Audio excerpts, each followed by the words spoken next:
back to the channel. Today we are making meatless spaghetti sauce. This will be my first time, and this will include taking the tomatoes I've already blanched and chunked up. I did not get them pureed yet, or pureed or like blended. But for now, we're just gonna work on getting them broken down and start cooking. And I'm going to use my handy dandy roaster. Usually you use them for like turkeys or something. Today I'm using it for this. So there was really, hold on a second, really no real temperature I have found to say how long to cook them or how hot. You don't want to scorch them.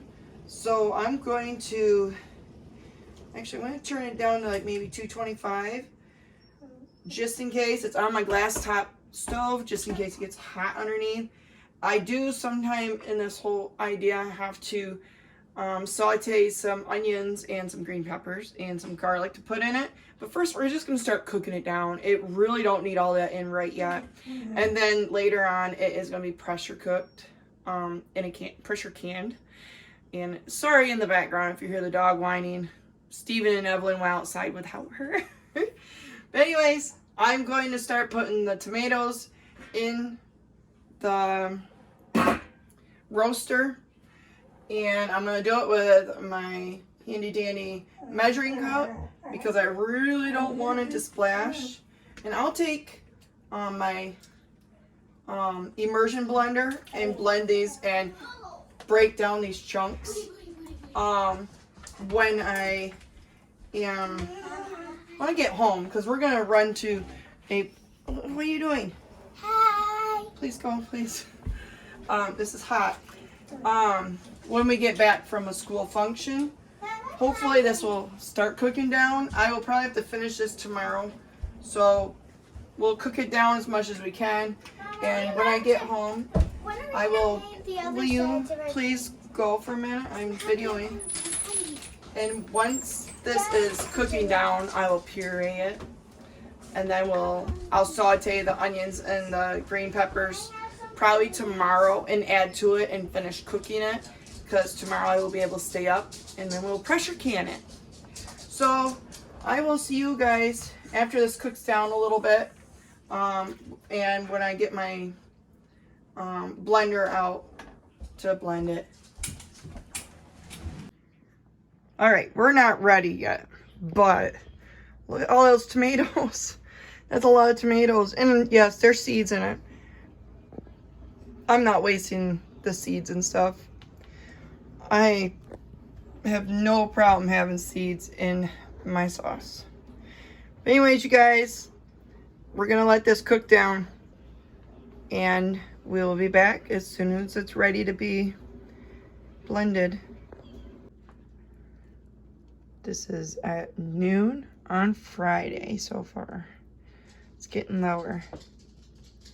When I get home, I will saute the onions, green peppers, garlic, and then we'll add those in. We'll puree them soon.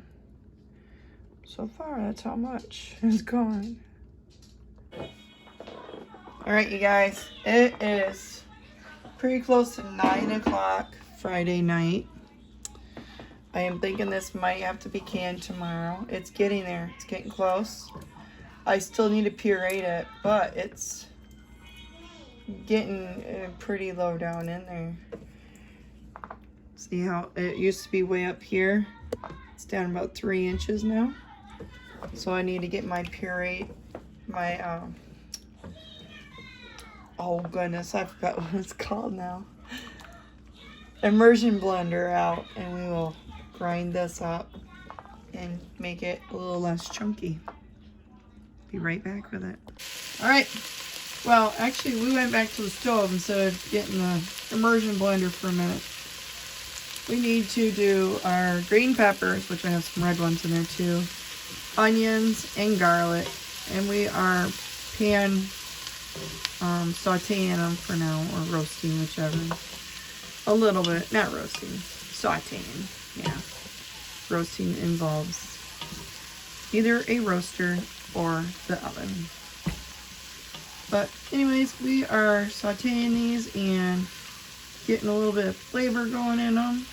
And yes, they're big chunkies, but we're gonna put them in the tomatoes soon, and they will be all chopped up. There we go. All right, we're gonna let these bad boys cook down, and then we will use the immersion blender. All right, you guys, we are back. So now need to get all this goodness in here.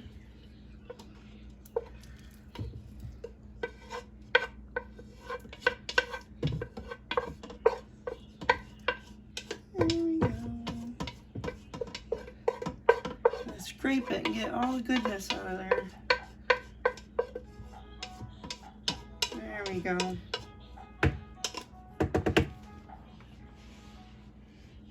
Put that back on the stove.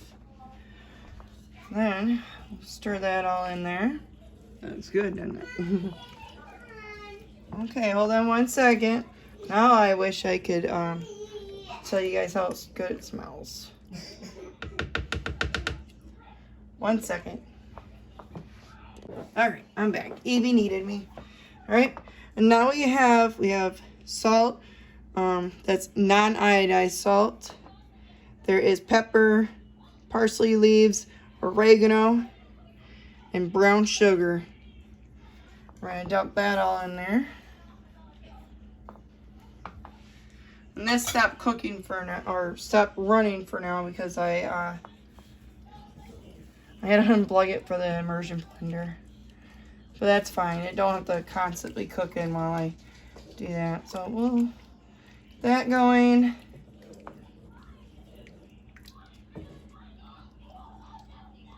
It's getting there though. It's getting there. Not 100% yet, but this is my immersion blender. It's nothing too fancy. Might get a little loud. I'm trying not to be too splashy. Good thing is you guys are not here.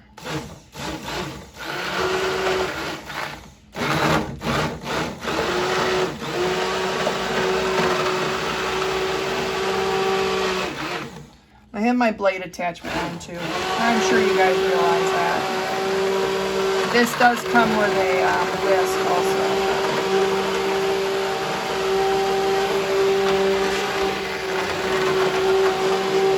This should be ready probably to can tomorrow afternoon, hopefully.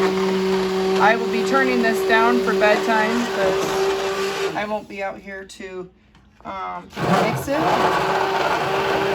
Well, I wanted to continue cooking.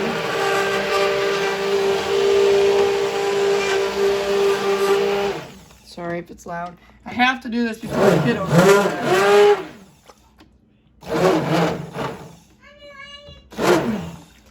Oh, I'm chopping up the tomatoes.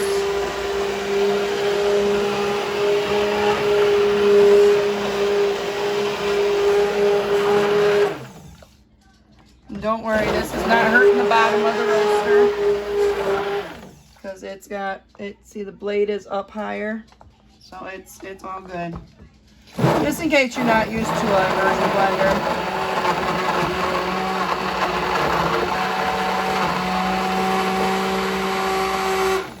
I can hold it and it'll pretty much sift through a lot of it. And there might be some chunks. But you don't want chunks of, too big of chunks of anything.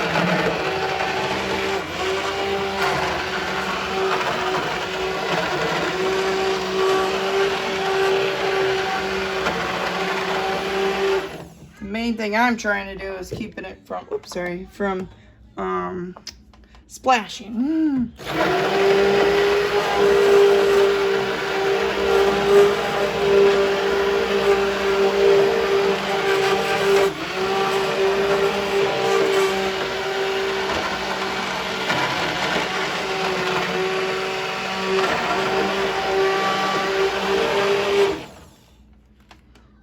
Okay, let's see here. Can I find any chunks? I mean, a little bit of chunks, I don't mind. You just don't want like to scoop up a chunk of like garlic.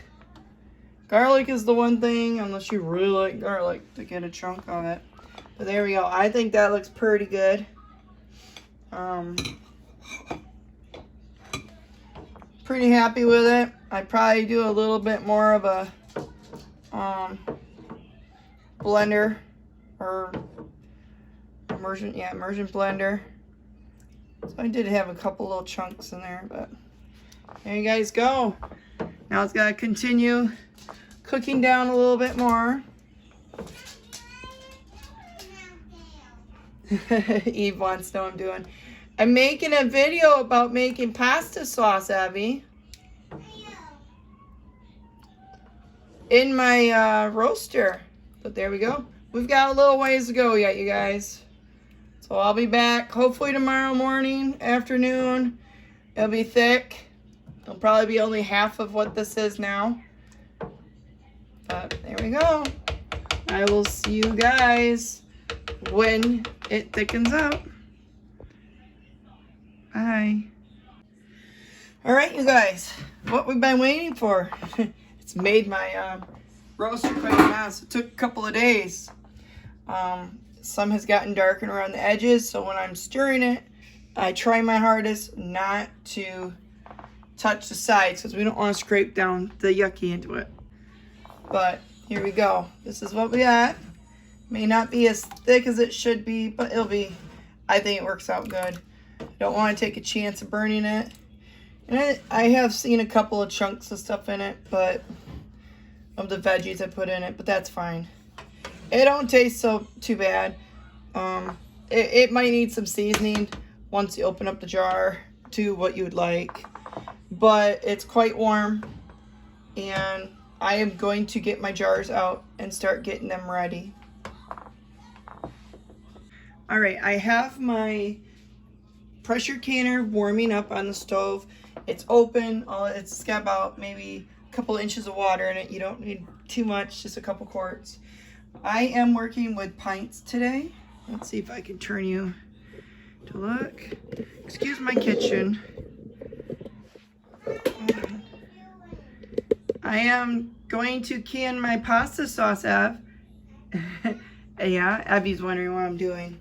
So we need to do, these are nice and warm from the dishwasher. They do have paper in them, but it's not gonna hurt anything. We do need to leave an inch of headspace. If you don't know what an inch of headspace is, I've got a little, this helps get air out. Also, it helps measure. So it's right to this bottom.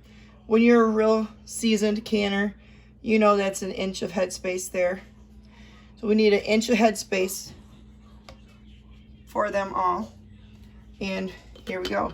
We're gonna fill 9 of them for now. The recipe says that it makes approximately 9, but I mean, I 100% don't know how many tomatoes I started with or how many pounds.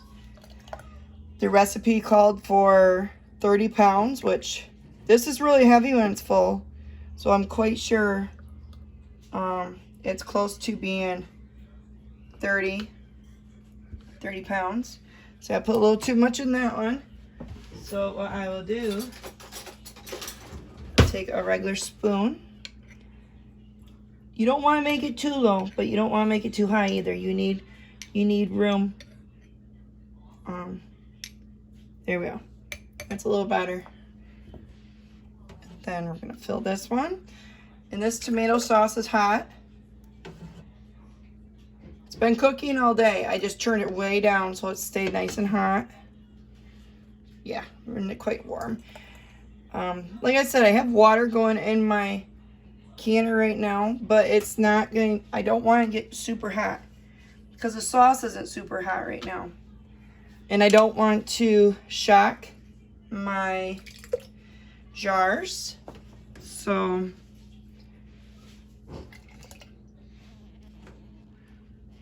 it does smell nice in my house. At least I think it does. I mean, it smells like almost like a pizzeria. Is it all this tomato sauce? A little bit more. There we go. Oops, I made a little mess on my jar, but it's fine. We will clean that up. My roaster really needs to be cleaned. I'll probably put some soapy water in my roaster when I'm done. Fill it all the way up with soapy water, turn it up and let it cook the food off with soapy water. But that's after doing all this. We're not gonna worry about that right now.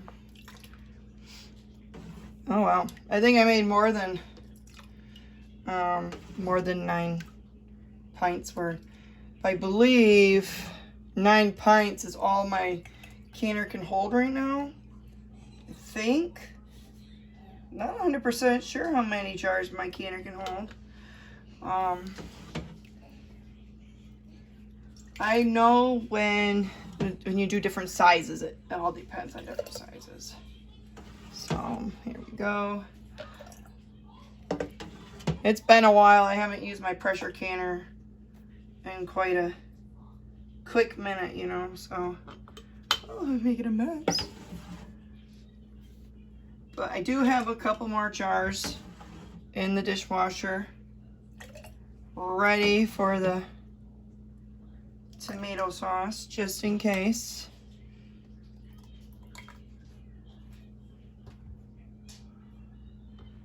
And yes, I said dishwasher. We just got a dishwasher again, which is wonderful when you can. You can put them in there to sanitize.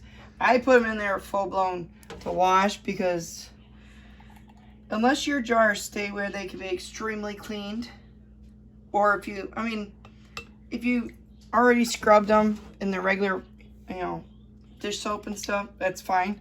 Just put them in your dishwasher and steam them. But mine have been down in the basement for quite a while, and some of these, like the stickers, have on them. Last year I made some strawberry lemonade mix, and we've been drinking a lot of that lately. All right, so 9 of them are done. All right, we'll do that. 9 of them are ready. So now I have to get my lids out, and they're all 9. I got 9 single mouth regular mouth. So I use this kind, or I use ball. They both work wonderful. And I have regular mouth, so I got 3,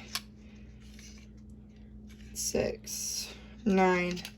1 left in that one.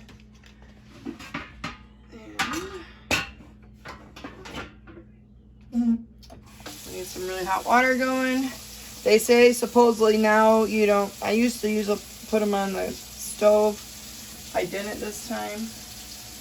But they say you can just put them in a bowl of hot water to sanitize them, and they should be good. So we'll see.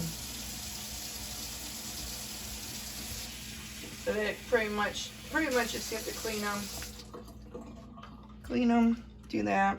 While these soak and clean, I am going to get another bowl. I forgot about this. Another bowl. Put some white vinegar in it. Pour that in there.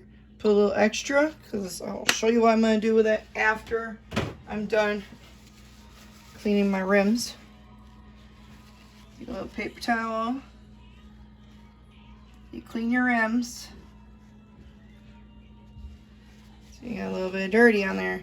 That little bit of dirty right there would have made it where it would not seal. You do not want dirty rims.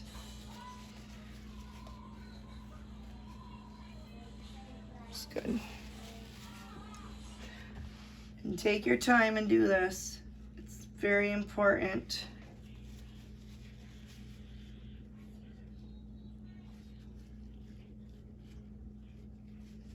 Very important to do it. That's what happened. I made a mess. Less mess, less you have to clean up. But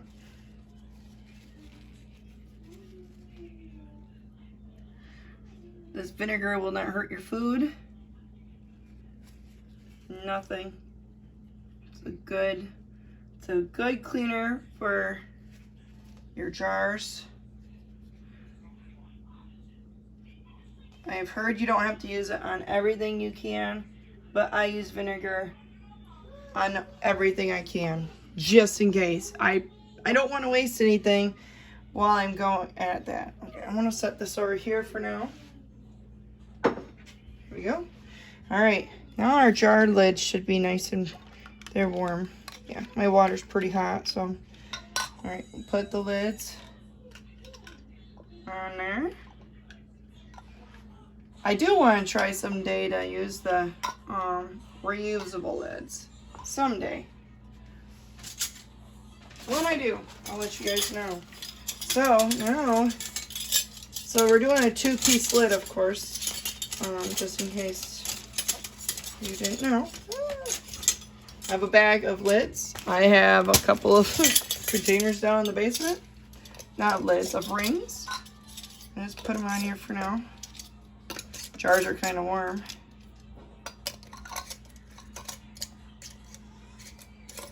We'll tighten them down in a minute.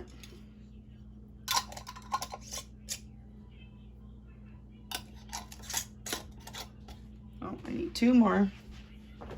Reach around here. I didn't count them as I took them, you guys. I just grabbed them. Should have counted them. All right. So you just do it just slightly. You don't wrench them down. Just turn them just a little bit. Because if you put them too tight, you can buckle your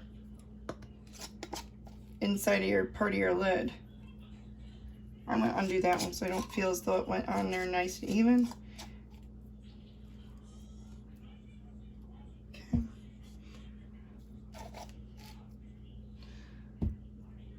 Some of my jars have labels, but it's fine. It's not going to hurt their cooking process. All right, let's go drop these into the canner. I will move you over there. All right, you guys, here is my canner. One of 2. I have 2 of these. So this is a Presto cooker canner. I don't know 100% any much. Oh, it says 16, 16 quarts. All right, this is old. One of my mom's. All right, hold on one second. One of my mom's friends picked it up for me. It's really nice. So this isn't really hot yet. So I could put these guys down in here. Might have put a little too much water in. It should be all right.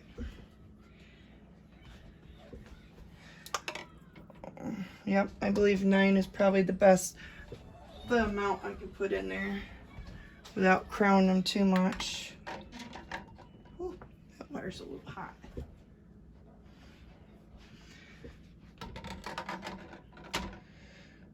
Oh, there we go. Probably shouldn't have that much water in there, but might be all right. We'll see. Let's move that out of the way for a minute. Excuse me for a second here, you guys. We're gonna take my extra jar, one of my extra jars, take that out, because we're not doing a boiling water canner.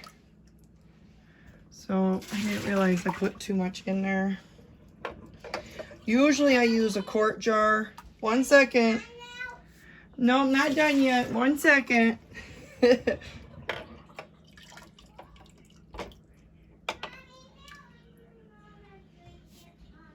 Yep, I will get your mermaid blanket. 1 second. Normally, I measure my water with my quart jars. There we go. Okay, that's good. Whew, that jar is hot. So, 9 in it. We found out it's a 16 quart. It's been a while. Let's see here. Oh, one thing, remember this little extra vinegar? We're going to dump this in here. It helps keep your jars clean while you're canning, less clouding, just everything. Keeps them pretty, you know? So now we're going to put the lid on, close it up, and we wait. And we will wait for the, I'm not 100% sure what this is. Oh, release valve. That's what it is. We need to let it steam for 10 minutes. It has to have a steady stream. So this is an electric glass top stove. It heats up hot and fast, and it's really hard to regulate my pounds. So what I found is if I let it build up pressure slower, it's easier to regulate the temperature for my weight. So as of this time, I'm just going to let it warm up, and I will be back when it starts steaming, and I'll show you what we need to look for. Okay, it is steaming a full stream. It's really hard to see it, but I have my timer on, which you can see in the background. It was up for 10 minutes. Oh, almost could see it. But anyways, we're gonna let it build to do steam for 10 minutes, and then we will put the weight on it. All right, it is done. Well, that part. All right, so this part, it's kind of hard because this one requires me to screw it on there. See, it shows open. So I have to screw it this way.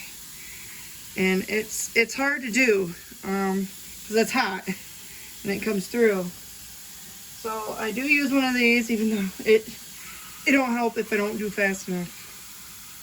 So inside, there's a little guy on the inside. It's really hard to get to focus. So that little spot needs to go to the back.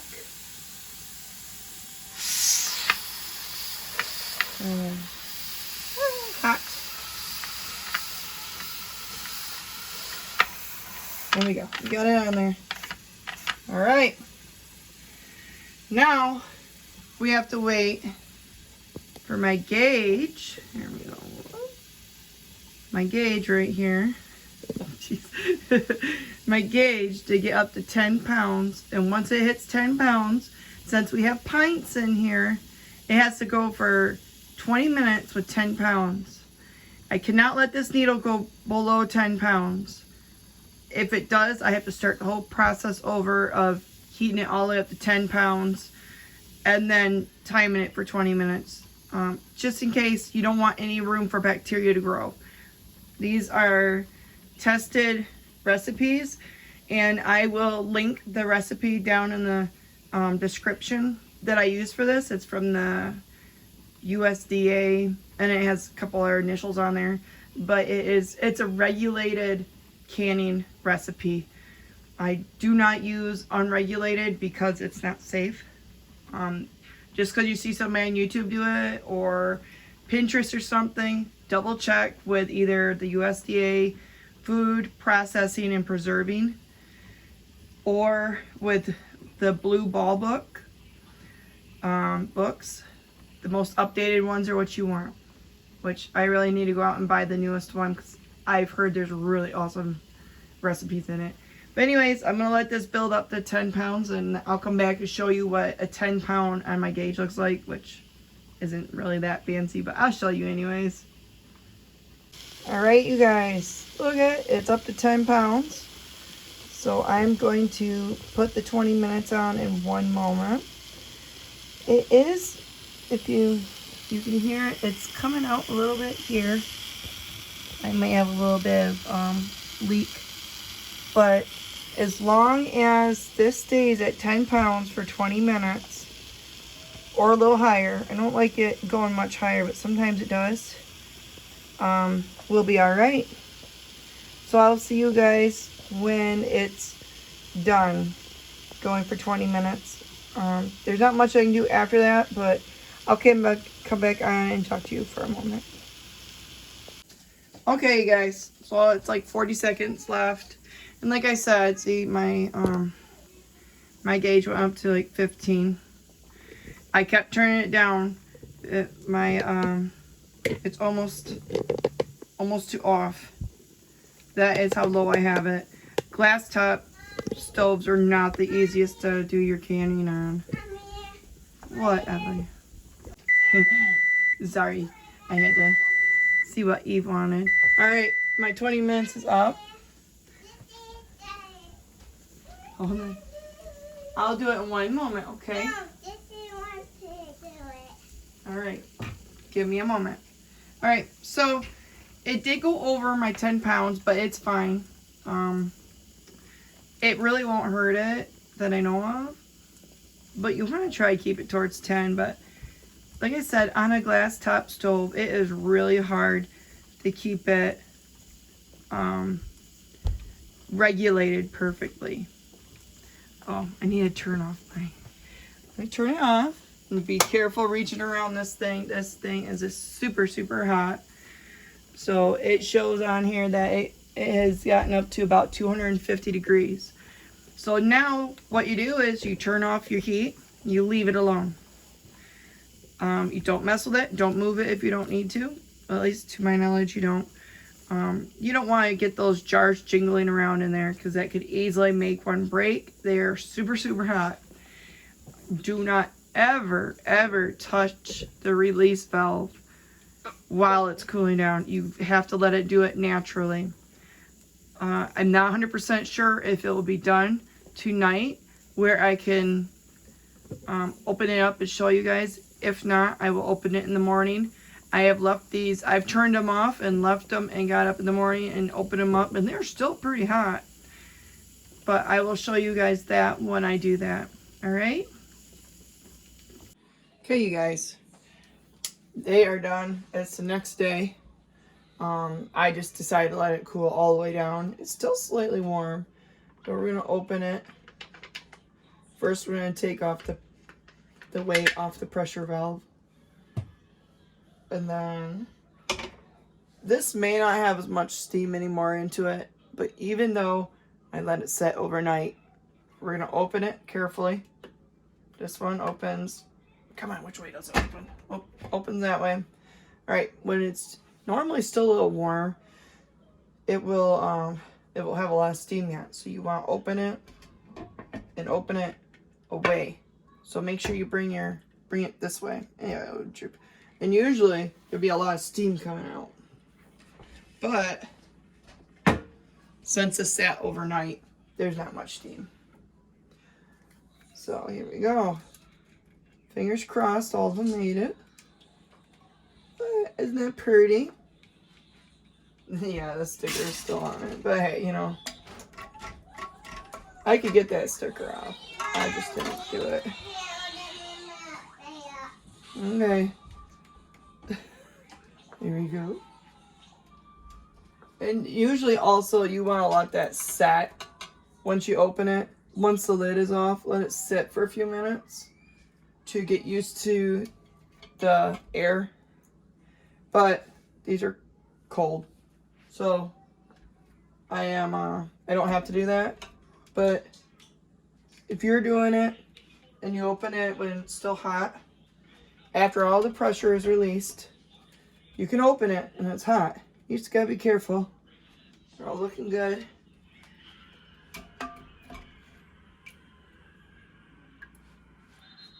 Then you're gonna want to let it get used to it. So you open the lid and you let it sit for about 10-15 minutes.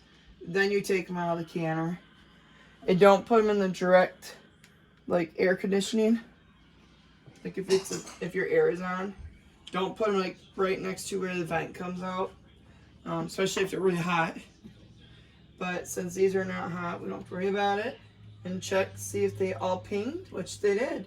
But I heard them last night. I was reading the girls' stories after canning, and I could hear them pinging inside here. So it's cool. But there you guys go. Got 9 jars. 9 jars of spaghetti sauce. Non-meat spaghetti sauce. There's no meat in them. You can put meat in them. That has a different recipe. Maybe next time, maybe I'll put some meat in them. But I really wanted to try to make pasta sauce for I don't know how many years now. So yay, I've done it. But to reference again, in the very beginning, I already had my tomatoes blanched. So please, if you are interested in doing this and you know how to blanch a tomato, I will connect link my video on how to blanch a tomato to get it ready for pretty much any kind of sauce, stewed tomato, just tomatoes, because you do never can with a tomato skin on. That it gives it a reason to grow bacteria. But until next time, you guys, instead of keep on crafting, it's keep on canning. See you in the kitchen.